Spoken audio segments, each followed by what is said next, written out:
Steps in problem solving therapy. What are these steps in problem solving therapy and how does it progress? जब हम problem solving की बात करते हैं, it progresses in a linear manner. Not only a linear manner, but it is very progressive. जब हम progression की बात करते हैं, तो उसमें एक cyclical process है जिसकी हम बात कर रहे हैं. इसका मतलब ये है कि सबसे पहले तो मसले की तशखीस होती है. The problem is identified. जब प्रॉब्लम आइडेंटिफिकेशन होती है तो उसमें सबसे पहले ये देखा जाता है that what is the discrepancy between what is expected and what is occurring. इस जो चीज हो रही है या जो एक्सपेक्टेशन है उसमें फर्क क्या है. प्रॉब्लम आइडेंटिफिकेशन के बाद मसले का तज्जिया किया जाता है. The problem is analysed. Why is it that the problem is occurring. मसला क्यों पेश आ रहा है और इसकी क्या वजूहात हो सकती हैं.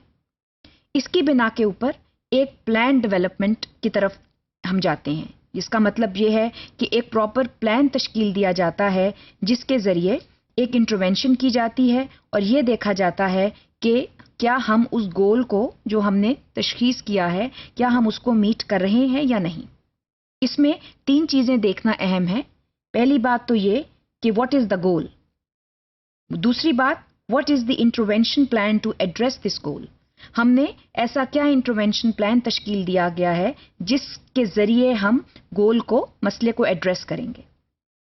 और इसके साथ साथ how will progress B monitored. हम उसकी प्रोग्रेस को किस तरह मॉनिटर करेंगे.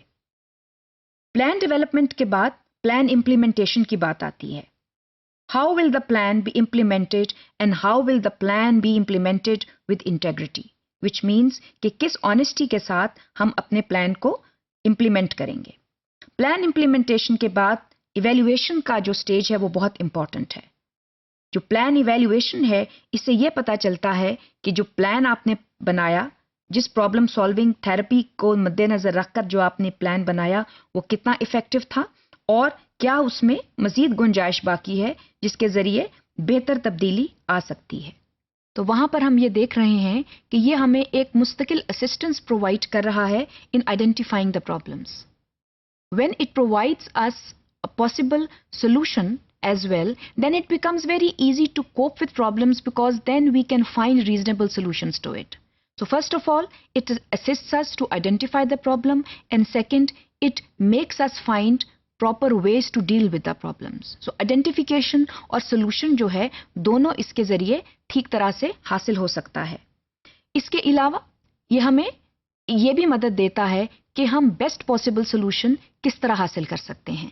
क्योंकि जब हम एक साइकिकल प्रोसेस को फॉलो करते हैं, जब हम ये देखते हैं कि हम प्रॉपर एनालिसिस के तहत एक प्लान इंप्लीमेंटेशन कर रहे हैं और फिर उसकी प्रॉपर इवैल्यूएशन कर रहे हैं, तो वो हमें मदद देता है to come and find the best possible solution to the existing problem. इसके साथ साथ एक्शन प्लान जो है उसकी इंप्लीमेंटेशन देने में ये तरीका बहुत कारआमद साबित होता है. एक्शन प्लान से ये मुराद है कि वो स्टेप बाय स्टेप प्रोसीजर्स हमने फॉलो करने हैं जिसके ज़रिए हम मसले के हल की तरफ बढ़ते हैं.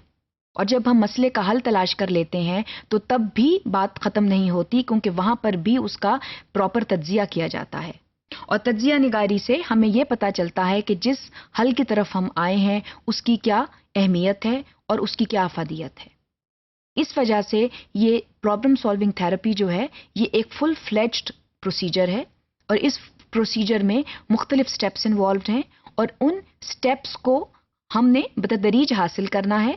और हासिल करने के बाद जब हम इवैल्यूएशन की स्टेज पर आते हैं तो वहाँ ये देखना है कि इवैल्यूएशन से भी हमें क्या नताइज मिल रहे हैं. उन नताइज का फिर तज्जिया करते हुए क्या हम बेहतर नताइज की तरफ जा सकते हैं. So it becomes a continuous process because it enables us to actually work towards more positive solutions. बाज़ औक़ात एक सोल्यूशन पर पहुंचकर हम वक्ती तौर पर हल तलाश करते हैं, लेकिन एक साइक्लिकल प्रोसेस से गुजरकर हमें यह मालूम होता है कि बेहतर और बेहतरी की और गुंजाइश है. इसीलिए it becomes a cyclical process जहां पर बतदरीज तब्दीली, बतदरीज बेहतरी की गुंजाइश फराहम की गई है जिसके ज़रिए बेहतर से बेहतर सोल्यूशन की तरफ जाया जा सकता है.